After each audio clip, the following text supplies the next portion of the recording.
and welcome back to another Positive Vibes episode with Zisis G. Now, like I said, I'm going to be trying to uploading one video every week, and for today, my idea is to read you guys a part of my short story. I love writing. In my opinion, writing is one of the most complex tasks that your brain can do. I mean, if you're reading something, you're just reading it. But if you're writing, you're reading at the same time. Thus, the brain activity is at a high level. So this short story, I originally sent it into the Toronto Star when there was a writing competition or a short story competition, and it's no more than 5,000 words. Now, I'm not going to sit here and read 5,000 words all at once. The video is going to be too long. So what I'm going to do is I'm going to read the first 2.5 pages. Now, the whole thing is like around 6 pages. Comment and tell me what you guys think of it. And if you guys are interested, I'll make another video with the last few pages of the short story. Now, obviously, the story is fiction. And the title of my short story is called, it's a name, and it's called Amalie, or you can also pronounce it Amalie. Now, the name is Amalie. So, here we go. And I hope you guys can hear me properly, by the way. I have always done the right thing in my life. As a child, I never swore. In my teen years, I never stole, fought, or tried any drugs. I went to Harvard and passed with exemplary grades. I never spoke back to my mother, and I always went to church with family on the day you worship the good Lord. Sometimes I wonder why. I have always been patient. I have always gone the extra mile to just make things right. Most of the time, persistence pays off. Not this time. Sometimes our actions are irreversible. I was coming back from church. Well, let me go a little further back. I finished work on time, came home and showered. I rested for a while, enjoying a conversation with my wife, Karen. After I had dinner with Karen, I just felt like I needed to be alone and talk to God. So I got in my SUV and drove to church. I lit a candle saying a little prayer, and I sat down in the middle aisle. I mean, after all, although I was the only person there, who was I to have such good seats to the Lord? My name is Frank Green, and I'm battling demons. Dear Lord, it's Frank again, and I need you more than ever. I love Karen, but how do I stay with her? She is the love of my life, my soulmate, and my wife. But what I need from her the most is to be the mother of my child that she cannot bear. Lord, do I dare? No, that wouldn't be fair. To dance on such an idea of leaving her will not be just. Love, understanding, and compassion is a must.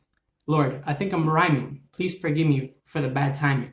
My sanity has struck me with erosion, and like that mighty stone that she has been leaning on in our 8-year marriage, I feel that all I can give her sometimes is a mere sharp beach pebble that cuts her on the underlining of her foot. I can't leave her. I made a promise till death do us part, and Karen is perfect. It started to rain, and the droplets on the church rooftop sounded like nature's symphony. The sound echoed through the aisle as if it were the only thing being played just for me. It was calming, with a hint of subtlety. Lord, thank you for blessing me and giving me all that you have given. If your plan for me is not to be a father, I'm sure you have something more rewarding. I trust you, Lord. You have always guided me and shown me the righteous path. Only you know my future, and every second you give me on this earth is a blessing. Amen. I'll never let Karen see how deeply it impacted me that she couldn't make me a father. Comforting her as a woman, and then my wife, was a method I learned to lift her emotionally. The past 2 years she has come to accept and be at peace with our situation, but I haven't. Showing this to her would only make all the progress she made spiral right down the drain, and happiness is the only emotion that suits her. I love seeing her happy. As long as she is smiling, that's the only thing that mattered to me. I got back in my car with an eagerness to just hold her, kiss her, and embrace the original characteristics of her personality that I love about her. So yes, I was doing 5 over the speed limit, and I must have stopped 3 inches past a stop sign or two. But the rain was picking up, and the windshield wipers were working overtime. All I could think about was Karen and how much she loves the rain. Boom! Crash! The sound of thunder came out of nowhere. I must have been blinking when the lightning struck. All of a sudden, the earth split into 2 with a loud bang as I made a right turn. Impossible. Did I just? No, I didn't. Please, oh God, tell me I didn't. I get out of my car and I realize the worst. The rain pouring over me was the least of my worries.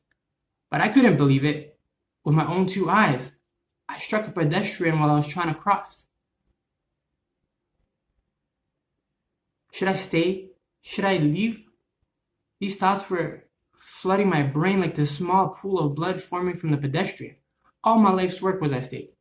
Everything I worked hard for, and all the things I sacrificed to get to where I am. I would be ruined if I turned myself in. I would do time for sure. I take a quick glance around, and not a soul in sight. I turn around to get in my car, and hear, "Please, help me. I'm alive." At that moment, you could toss me in the ocean and I wouldn't feel the H or the O. What do I say? What do I do? No time to be all apologetic. I rush to her and call the ambulance at the same time. My baby. Try to save my baby. She looked 9 months pregnant, and the collision must have induced labor. I'm on the phone with 911, and the ambulance is on their way. They said I have to help you deliver the child. Okay. She said with a voice that sounded like she had half a breath remaining. I got a towel out of my trunk, a pair of scissors, and a turkey baster. I laid the towel on the floor and instructed her to push. Okay, that head is almost out. Keep pushing. She groaned again in agony. Ah! When the head came out, the shoulders wiggled through and the rest of the body just slipped out into my hands and the wet towel from the continuous rain. I cut the umbilical cord with scissors and tied it in a knot at both ends. I take the turkey baster and use it to take out all the fluid in the baby's throat. The baby starts to cry, and I see myself holding a beautiful baby girl. I wrap her in a towel and place her on her mother's chest. She couldn't even hold her properly from her injuries. I did all this while on the phone with the emergency dispatch. Only one problem for her. I'd actually turned my phone off. It wasn't on the line with anybody. I wasn't going to let this ruin my life. And with that thought, she was unconscious. Now, that's almost half of the story right there. If you guys do want me to read the other half, I would like for this video to get maybe 500 views, maybe 100 likes. Like, there's no specific number. As long as you guys support it, as long as you guys enjoy it, leave a comment if you have anything to say about it, and hug and kiss your mama. Peace. And welcome back to another Positive Vibes episode.